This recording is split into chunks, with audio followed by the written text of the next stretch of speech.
যোৱা 12 মে তাৰিখে হৈ যোৱা ডিমৌ নীলকণ্ঠ মন্দিৰৰ সাহায্যতহে উপহাৰ কুপনৰ মই টিকেট বিক্ৰী কৰিছিলোঁ আৰু মই টিকেট বিক্ৰী কৰি থকা সময়ত কালুগাঁৱৰ নিবাসী কেৰালি নিবাসী সুৰুৎ চাওদেৱে মোৰ পৰা টিকেট লৈছিলে, বহি লৈছিলে 18খন বহিয়ে তেওঁ 10খন বহি খেলৰ 7 দিনৰ আগত মোক ঘূৰাই দিয়ে আৰু বাকী 8খন বহি বিচাৰি মই তেওঁক যোৱাকালি বিচাৰি গৈছিলোঁ যে যিসমূহ টিকেট আপুনি বিক্ৰী নাই কৰা মোক ঘূৰাই দিয়ক বুলি মই অনাদায় টিকেটসমূহ বিচাৰি গৈছিলোঁ।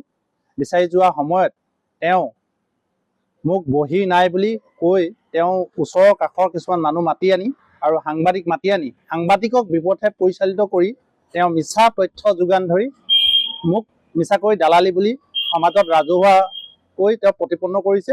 তাৰ বাবে মই আজি আমগুৰি আৰক্ষী চকীত মই তেওঁৰ বিৰুদ্ধে এখন এজাহাৰ দাখিল কৰিছোঁ আৰু লগতে তেওঁ মাৰিবলৈ মোক উদ্ধত হৈ অপদস্থ কৰে, মানসিকভাৱে অপদস্থ কৰে, শাৰীৰিকভাৱে অপদস্থ কৰিছে। তেওঁ মোক কৰাৰ লগতে আৰু তাত উপস্থিত থকা জ্যেষ্ঠ মানুহ ব্যক্তিসকলে মোক যদি বচাই নপঠালেহেঁতেন তেতিয়াহ'লে মোৰ তাত কাইলৈ মৃত্যু ঘটিলেহেঁতেন আৰু মই তাৰ ন্যায় বিচাৰিছোঁ। মোক ন্যায় লাগিবই, ন্যায় নোহোৱালৈকে মই এখন্তকো থমকি নৰওঁ।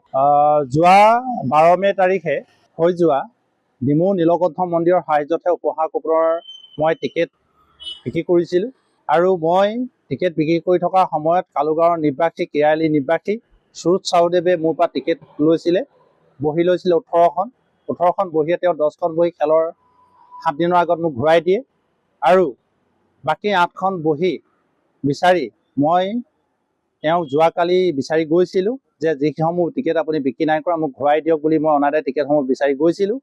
বিচাৰি যোৱা সময়ত তেওঁ মোক বহি নাই বুলি কৈ তেওঁ ওচৰৰ কাষৰ কিছুমান মানুহ মাতি আনি আৰু সাংবাদিক মাতি আনি সাংবাদিকক বিপথে পৰিচালিত কৰি তেওঁ মিছা তথ্য যোগান ধৰি মোক মিছাকৈ দালালি বুলি সমাজত ৰাজহুৱাকৈ তেওঁ প্ৰতিপন্ন কৰিছে। তাৰ বাবে মই আজি আমগুৰি আৰক্ষী চকীত মই তেওঁৰ বিৰুদ্ধে এখন এজাহাৰ দাখিল কৰিছোঁ আৰু লগতে তেওঁ মাৰিবলৈ মোক উদ্ধত হৈ অপদস্থ কৰে, মানসিকভাৱে অপদস্থ কৰে, শাৰীৰিকভাৱে অপদস্থ কৰিছে। তেওঁ মোক কৰাৰ লগতে আৰু তাত উপস্থিত থকা জ্যেষ্ঠ মানুহ ব্যক্তিসকলে মোক যদি বচাই নপঠালেহেঁতেন তেতিয়াহ'লে মোৰ তাত কাইলৈ মৃত্যু ঘটিলেহেঁতেন আৰু মই তাৰ ন্যায় বিচাৰিছোঁ। মোক ন্যায় লাগিবই, ন্যায় নোহোৱালৈকে মই এখন্তকো থমকি নৰওঁ। যিকোনো খবৰৰ বাবে যোগাযোগ কৰক আমাৰ এই নম্বৰত 9181 307 2221।